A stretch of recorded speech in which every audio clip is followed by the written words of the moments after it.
Tommy Rex, and you're listening to today's Boondoggle.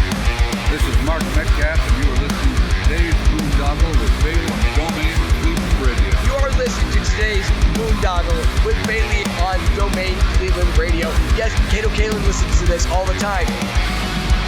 Welcome to today's Boondoggle. Now, here's your host.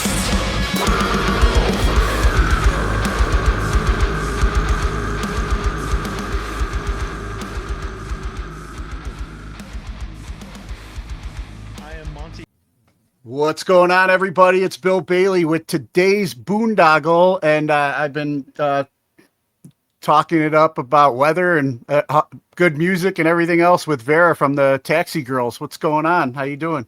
I'm good. I'm kind of jealous of your Foo Fighter and Mannequin Pussy show tonight and Queens of the Stone Age, to be honest. But other than that, that will pass.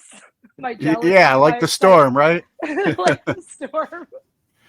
And I guess another Taxi Girl will eventually be pulling up. But while we're here, I like to ask you, when you were little, Vera, do you remember originally what you wanted to be when you grew up? That's such a good question. I actually work with kids, so it's such a common question in my day-to-day that it's not like I have to think about these things because kids ask all kind of things. When I was little, it's kind of a weird, I really liked, my favorite Disney princess was Belle from Beauty and the Beast.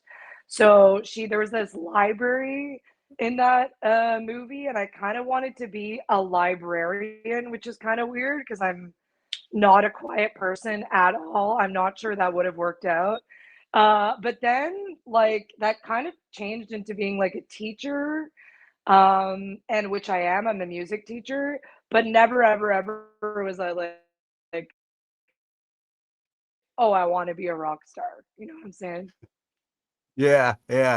And when did that switch happen? Like what was some of the early influences that, made you make that decision?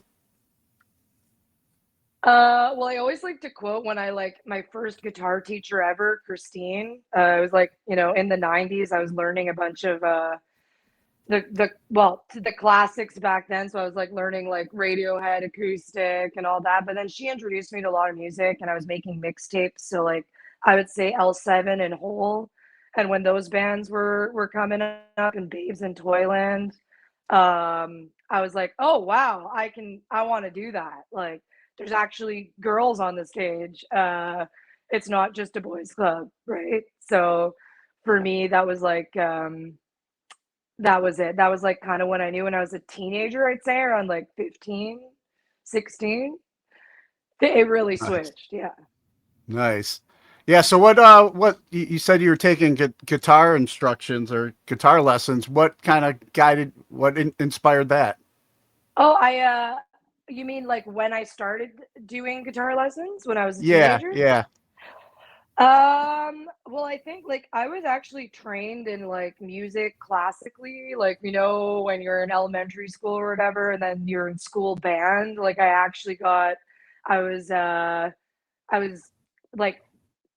was trained classically on the trumpet, and then I learned all the theory and stuff. And then when you're a teenager, you're like, yo, I want to be cool, because it wasn't really cool. It was just school band. Yeah, it was acoustic guitar, and then I got an electric guitar. So I think ever since that acoustic guitar when I was 15 just kind of snowballed. And then I learned electric guitar, and then I taught myself bass, and then taught myself drums, and I kind of play everything. But the singing came kind of late, I would say. That was kind of I was living in a loft with a bunch of artists, and there was a producer living there. And I swear to God, I just said, hey, how's it going? And he heard my voice, and he was like, do you sing? And I was like, no. And then he's like, well, you should, because I want to record your voice. As a recording engineer, it's going to be easy. I was like, I have no idea what that means. And I was in my 20s, early 20s at the time. So then, I just started singing with guitar. And since then, that's what I've been doing. Nice. And what was the music scene like up there where you grew up at? Montreal is just, I think, like, what's cool about it is I think people think, who knows what people think about Canada? I mean, the Great White North, it's like there is not much to do in the winter. So it's just like, but the cool thing about Montreal is I think internationally, everybody knows that like it's a vibrant city and there's a lot of stuff going on all the time. So like I grew up being able to go to like all age shows. There were a lot of all ages shows growing up. Like thing happened. I'm just gonna. I mean, I didn't grow Well, up this is here. gonna be fun because yeah. Yeah, I didn't grow up here. I grew up in Saskatchewan. Yeah. But the scene in Saskatchewan was like a lot of church basements, a lot of kids showing up to shows that were all ages, which is something that doesn't happen as much anymore, which is like super sad. But the scene in Montreal is awesome now, and it has been for the last 20 years while I've been here. People show up to shows. There's a lot of DIY shows that go on here now, like at the Fattal parking lot or at the Van Horn underpass underneath the bridge, where people show up with generators and they put on shows, and tons of people show up. And yeah, the scene is alive and well. Nice. Yeah, I've been seeing a lot of videos of that happening around here in Cleveland lately too. The under the bridge shows that they just pop up. I love it. I love to see it. So let's get into the Taxi Girls. When did the Taxi Girls come together? Talk about that origin story. So it's been about 3.5 years now or so, where Vera, Lynn, and I started jamming. And then we released an EP of 5 songs called Coming Up Roses. And we had always wanted a second guitar player and felt that the songs needed a little bit more guitar. And we found Gab, and that's it. Gab is the cherry on top. She is amazing. Best guitar player ever.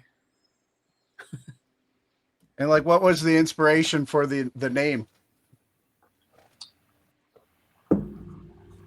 It's kind of like a few different things. Like there is an adult film called Taxi Girls. Also, Lynn and I assume Vera and Gab as well, but Lynn and I were very big fans of the Real Kids, and their original band name was the Taxi Boys. There's also a band from Italy called Judah, who I just like completely bow down to. I love that band so much, and they were originally called Taxi. Nice. I remember the old sitcom with Andy Kaufman was in it and everything. I don't know if you guys remember that show, or maybe that was before your time. I'm a little. I really like Andy Kaufman, but I don't know what show you're referring to. What's Taxi. It was called. Oh, it's just called okay. Taxi. Okay. Yeah, Danny DeVito was in it. He was like the angry boss, and then I'm trying to remember. I remember Andy Kaufman was like maybe the janitor at the facility or something, and yeah, and the dude from Back to the Future, Jim, was like a drunk taxi driver or something. That sounds awesome. Yeah, that sounds so awesome. I'm like noting it right now to watch that later. Yeah, you guys go research that, and I'll go research the Taxi Girls film later. Oh boy. And then so with the current album, I wanted to ask about some of the tracks that I was getting into, and even like I was actually playing some of the I hope we didn't lose Vera again, but no. I was even playing like on shuffle a lot of your guys' stuff, and one song I really got into was Midnight Mixtape. Are you able to talk about that song? Yeah, for sure. I love that song. I think that I don't know if it's my favorite song off the record, but it's definitely up there. And Vera and I wrote that song together. We kind of wanted it to seem like we were on like a little like late night road trip in the car. And so, it ended up becoming much more of a complicated song, but the original demo was like very stripped down and just like, just 2 chords going back and forth, and her and I singing back and forth to each other. yeah, and the imagery is just like, we're just sitting in the car, we're bored, trying to get somewhere, we have a mixtape that we're listening to. There's some lyrics in there that I really love. Like I say, like cigarette lit, even though I quit, which is true. I quit smoking. And Vera's line is cigarette lit in a manic fit because she does smoke. So we're kind of like, there's little like things about the lyrics in there that I really love. But yeah, the song is great. And, you think about it, like if you're in a car and you're driving and you're listening to a tape, which I used to do when I was in high school, like that was kind of like the vision that we wanted to have for this song. So I hope that came across. Yeah, I remember those days too, like making your own mixtapes, like recording off the radio and stuff like that, or yeah, totally. Yeah, putting your own greatest hits thing together to jam in the car.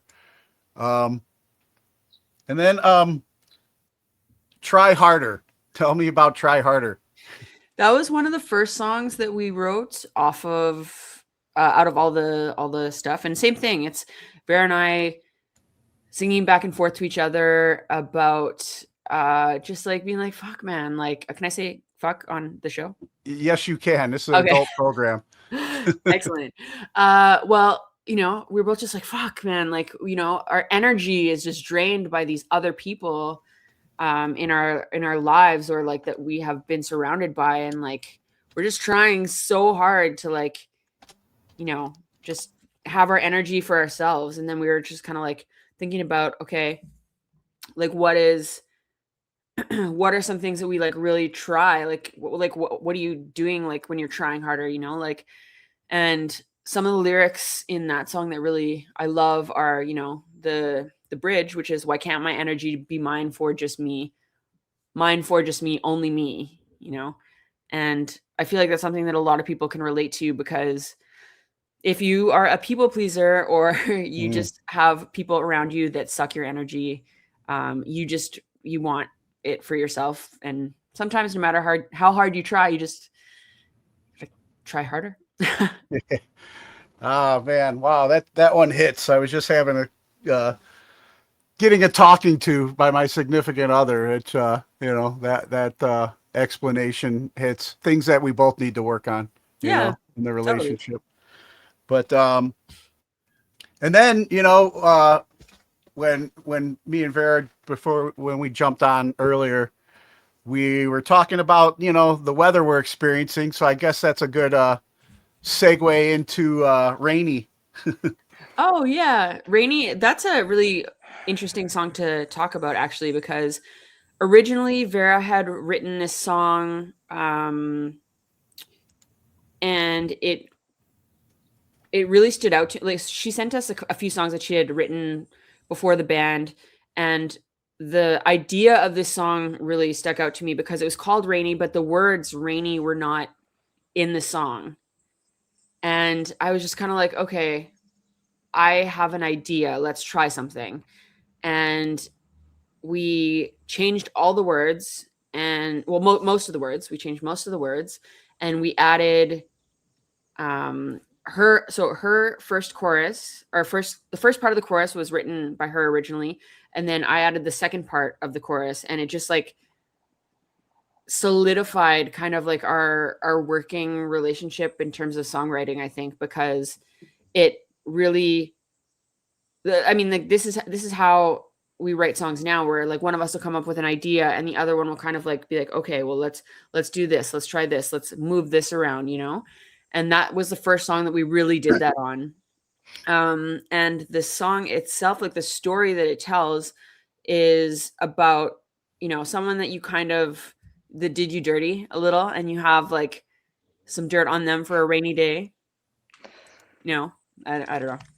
It's good. I love that song. I love that song so much. And generally, when one of us has the idea for a song, either Vera or I will be like the predominant singer on that track. But that song was different because I really, when we were practicing it, we were like, okay, no, this sounds like Jamie should sing this song. And the B-side of that 7-inch, called The Lion's Share, was the opposite. I had initially conceived the idea for the song, But then when we jammed it, we're just like, Vera needs to sing this song. It'll sound so much better. And yeah. Nice. And then I wanted to another one that I liked was "Leave Me Hanging." I'm curious about the message in that one.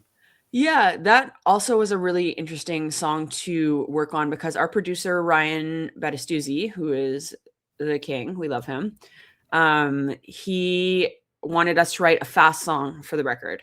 So he had sent us a track with, I can't remember if it was just drums and bass or if there was guitar on there as well. But anyway, he sent it to us and was like, okay, this is how fast I want it to be. Let's come up with something. And we were in the studio and I tried a little bass line out and it worked.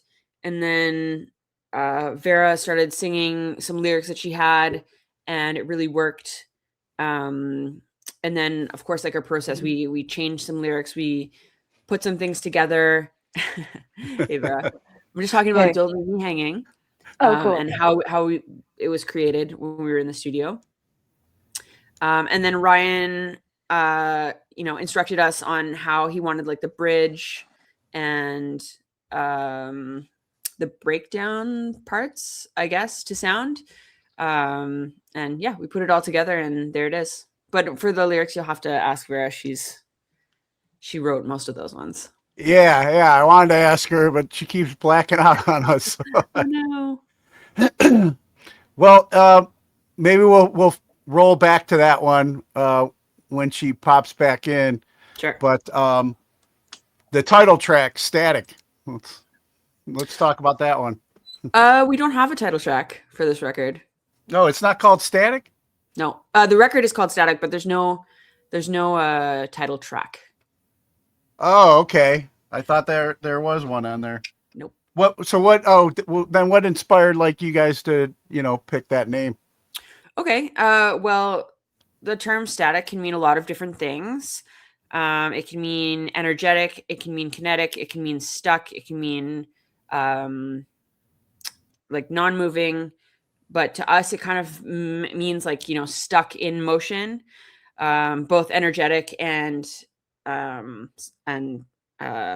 like statute at the same time. So yeah, it kind of describes like a mental state of being, like physical state where you're just like, you have so much things going on in your mind, but you're stuck there kind of. So that's kind of the explanation of that. And if you listen to the songs, it checks out. Yeah. I mean, was there like with picking that name? I mean, was there, when you guys were putting the order together, was there an intention to have like the order the way it was, like to kind of like tell a story? Or not necessarily to tell a story, but the Vera. I don't know what's going on, guys. We're just talking about the song order of perfect. the record. Okay. Yeah. And how it is intentional. Yeah, I really like intentional song order. And I mean, I think it's super important. There's no story being told in our song order. We just felt like it flowed nicely. Yeah, Gotcha. It is not a concept album, for the record, on the record. No. Well, since we got you back, I want to ask you about the message in the song "Leave Me Hanging." Oh yeah. Oh, I remember that. Did Jamie already give the backstory of like the melodies? Yeah. I mean the lyrics. Anyways, that I remember that sentiment was very heat of the moment, and I want to like emphasize heat because I was feeling like, like a lot of rage that day for like just being mad about stuff with my boyfriend at the time, and then the chorus, I remember like me and Jamie fleshed out really hard. We fleshed out the lyrics together as we always do. But I remember like the seed and the kernel was like, I've had enough of your like giant inflated massive ego that just like our favorite lyric, I think, well, I know it's one of my favorite lyrics on the album. I'm pretty sure it's one of Jamie's too, because we love saying it, but it's like, How Dare You, Mr. Ego Body. Yeah, I love So it. it's pretty hype, and like, and I know that I feel that when I sing it, and we all feel it. Like, I know that every single taxi girl just like loves the vibe of the song, and it's really fun for us to play. And it's like the fastest song on the record too. So yeah, if you don't feel a bit peeved when you listen to that, then I don't know, maybe like And that's the I beauty of hope. yeah, that's the beauty of those types of songs. If you're really Yeah, feeling a certain way when you're writing it, even when you go back to performing, it kind of comes back, and then the audience can relate for sure. and you know go on the For sure, journey and I with you. hope I really hope that translates. That's one of my like. I hope people understand that that's a mad song, a Yeah. bratty song. I love that song. Nice. Yeah, I liked it a lot too. Now, we kind of went through like the recording process and who you like guys worked with um along the way, but what is the plans for uh is there like tours set up to support the album? You guys got some shows lined up coming up soon? Yeah, we've been playing like a few festivals in Quebec, and I just literally 10 minutes before this interview finished booking our tickets to for our West Coast tour. We're going to Alberta and Saskatchewan, which, if you don't know where that is, it's above Montana. um, and yeah, I'm from Saskatchewan, so it's like really exciting to go and play where I grew up. Nice, nice. Yeah, I mean, I got familiar of the territories up there because I'm a big WWF fan. So like when the Bret the Hitman Hart and everybody Yeah. would be, you know, From Calgary. yeah, exactly. So that's that was my lessons in Canada because I can't trust South Park because your guys' heads are connected. Actually, you know, so That's funny. they lied. Um, but any talk of coming down to the States for any shows? I mean, not right now, but definitely eventually we'd love to. It's super expensive. Like if someone listening feels like sponsoring us to like $3,000 to come down and play a couple shows, that'd be amazing. The Yeah, visa is so expensive. It's like yeah. unattainable for a lot of people. And I think that a lot of people in America aren't aware that you need a visa to come and play shows, even if you don't get paid. And So here's another addition to the expense. I was talking to my friend at the dog park yesterday. The liability insurance to bring a car from Canada with all our gear and stuff, the insurance would be like through the roof. So that's another point I learned about yesterday. Just like fun yeah, I fact. think that's like that's why Metallicars is one of the only companies that does like the cross border stuff because they have the special insurance. Okay, sick. Taken care of. Never Yeah. mind. That was just a sidebar. So nothing. Metallicars is the like rental company that we use. It's owned by the owner of Slam Disc and Hell for Breakfast Records. So his name is Jesse, and he really helps out a lot of musicians getting around where they need to from Montreal. Oh, that's a great business to have and great support for Yeah, an artist for sure it's with really that awesome. situation. I know a lot of the even like we were talking about the Foo Fighters earlier. I mean, I'm sure they're good with their budget and everything, but there's still a lot of bands that have had to cancel just because of the price of fuel and everything down here, And if it's affecting the bigger bands, the independent artists are really, you know, yeah, we're in a really crappy time for the art. I mean, maybe it's inspirational for writing and recording, because we got a lot of shit to be pissed off about. But yeah, the getting out there so the fans can connect and see you in real time is Yeah, getting and tougher. and I think one thing that like I have personally struggled with, like I am not a rich person and I am by design a punk in my heart, and it's hard to charge more than $20 for a t-shirt but we have to do it because we need to get to where we need to go. And, punk prices, we can't do it anymore. And it sucks because like, I get it. Like I don't want to spend more than $20 on a shirt or a record either. But like, I do it because I know how expensive it is to get around, and like the price of everything is going up, so I'm sorry the t-shirt is a little bit more expensive, and so is the And record. we're so sorry to all our listeners, if anyone's listening in the States, because we were talking about it the other day, like for us to ship a t-shirt, it's like they crazy. slammed like $70, like how are we gonna do that? Like we can't It's so send expensive. you. It's so expensive. Like, Yeah. thank you so much to everyone in the States who's supporting us. Like, Yeah. you're like really, really supporting us. But like, thank yeah, you. it's so crazy. It's so expensive, and I hate it. I hate charging extra. Yeah, it seems like even some of the venues that you play at, they almost make you up the charge or something too. I hear it's that like there's- 20%, and we have to like double the price. Yeah, so it's like $45. some venues charge. It's more for like the larger artists, I find. Like, but some festivals that we play, they charge us like 20%, even if we have our own merch person.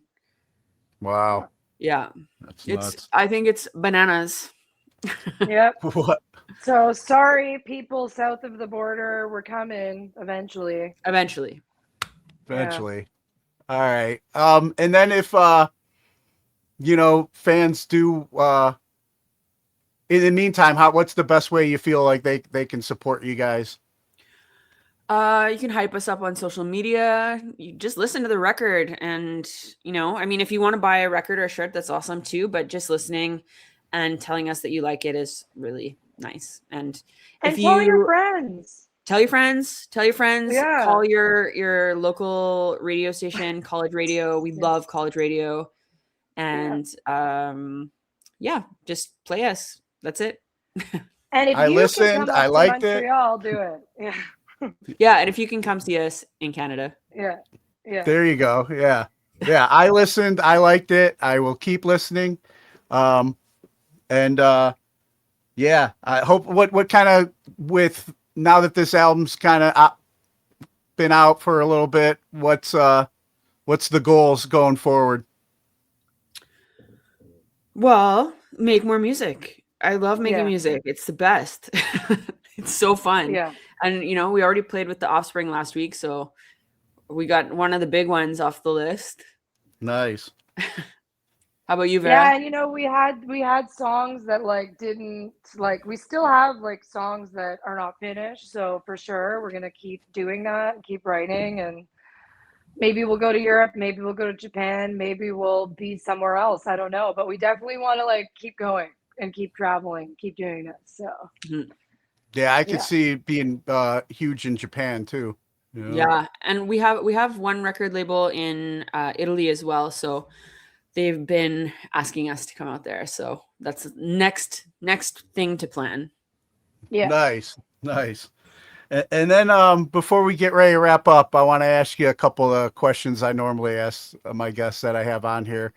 We talked about earlier some of the early inspirations in music that you guys have had, but what is who are the top 3 artists that you're listening to today? Today. Well, it does kind of.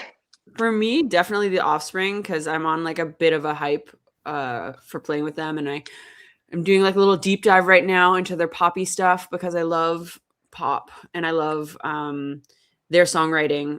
I think it's really unique and it's really cool, and I think that's where how they got to where they are. I've also been listening to a lot of Alanis Morissette because she rules, and someone asked in an interview like our top 10 records of all time, and that one was like my number 1 because I remember listening to it when I was a little kid, and I was like, why don't I listen to that anymore? So I started listening to it again, and it's just like, oh my god, it's so good. Jagged Little Pill is the record I'm referencing. And I would also probably say, I don't know. I'm listening to like a lot of stuff. I listen to a lot of music, so I'll just give you my top 2. Okay. And we lost Vera again. Oh, so no. well then let me ask you, like 3 people who've inspired you and you can credit for making you the person you are today.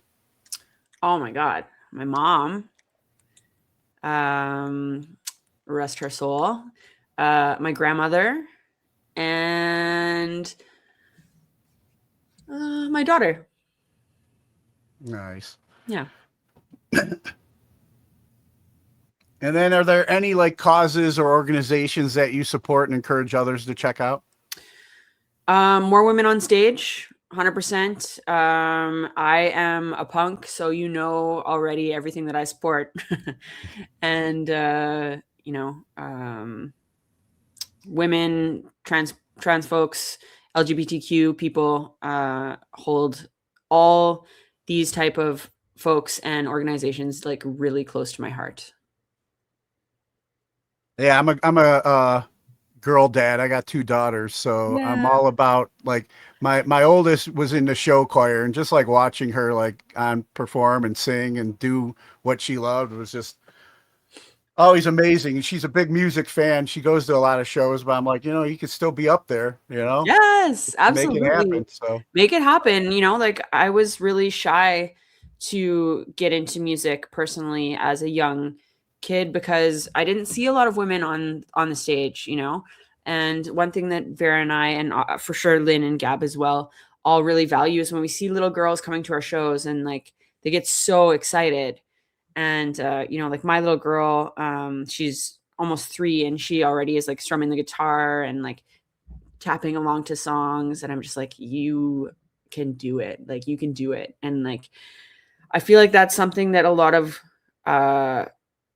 women and non-binary folks need to hear is that there is space. There's totally space. And not just on stage, behind the stage, behind the camera, in the sound booth, in the recording studio. There is so much space and you should take it up. yeah, definitely. Now, I know I don't normally ask this question, but I just thought of it when you were talking about your daughter and the way, with music, the way things are headed with like AI and stuff like that. What's your thoughts, fears or whatever when it comes to that? Oh, I have so much to say about this. I think that AI music is trash, first Agreed. and foremost.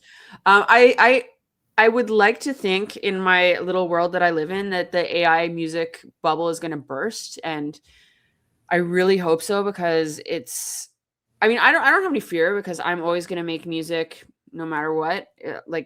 And I don't. I'm trying to like get my thoughts together on this because I really have so much to say. Yeah, I hope that the AI music bubble is going to burst because it's weird and it's not fair to a lot of people, especially I'm thinking about like on social media and stuff, like there's like apps that will make music to like for your stories and stuff like that, which is just find an ambient artist that you like and use their music, give Yeah. them credit. Yeah, for my daughter, I mean, I don't know. I don't really know what is going to happen with AI, but I hope that the bubble bursts. It's my Yeah. hope. I think regardless of what's going on and what happens there. All right, we'll add Vera back in on the outdoors. But I think just if playing instruments, learning to play instruments. I just joined this organization called Guitars for Vets, Cool. and it helps like I have PTSD, and it's supposed to help my brain, to find calm or center and stuff. Learning how to play an instrument. So That's really great. That's a really awesome initiative. yeah, and it's something that AI can't take that from you. Maybe I'm not going to be like a big rock star or something, but just for myself, just to sit there and be able to do that and learn that and keep the brain firing and centered. How it's Yeah, and I think that like music as an outlet also like is so nice. Like if you have something on your brain, like in your brain, and you get it out musically is so, it's like such a gift to do. And like, it doesn't matter if it's good. Like if you just do it, it does something to your brain. Like you're just like, oh wow, okay, that was inside of me, you know? Yeah. It's Yeah. cool. I like that. Yeah. Yeah. Well, we lost her again, and I think maybe it's just how it is this Yeah. time around. But one more thing before we get ready and wrap up. Yep. For fans that do want to support the Taxi Girls and follow the journey along, where would you send them? Yeah, we're most active on Instagram, so I think it's Taxi Girls Montreal. I'm just gonna check what our Instagram handle is. Or on our Bandcamp. Bandcamp is also a really great way to, if you want to buy a T-shirt or a record, you can do so on there. Yeah, Taxi Girls Montreal is our Instagram. You can check out our videos on YouTube. We love making music videos, and we've worked with some incredible local artists to make some really cool stuff. So check them out. Views go a long way. And yeah, that's it. Or come see us if we play in your city. Yes, for sure. I plan on it. Hopefully you come down to Cleveland, or, I do got my passport, so I'll make a trip up there. But, well, I appreciate your time. Sorry, even regarding the technical difficulties with Vera, but it was great getting to talk to both of you, and look forward to what's ahead with the Taxi Girls. Right on. Thank you so much. All right. Take care. Take care.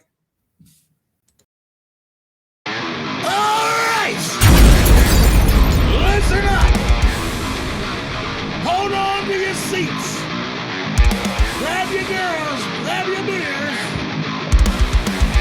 Hey everybody, this is Charlie from Anthrax, and you are listening to today's Boondoggle. This is Mark Metcalf, and you are listening to today's Boondoggle with Vera on Domain Cleveland Radio. You are listening to today's Boondoggle with Bailey on Domain Cleveland Radio. Yes, Kato Kalin listens to this all the time. Welcome to today's Boondoggle. Now, here's your host.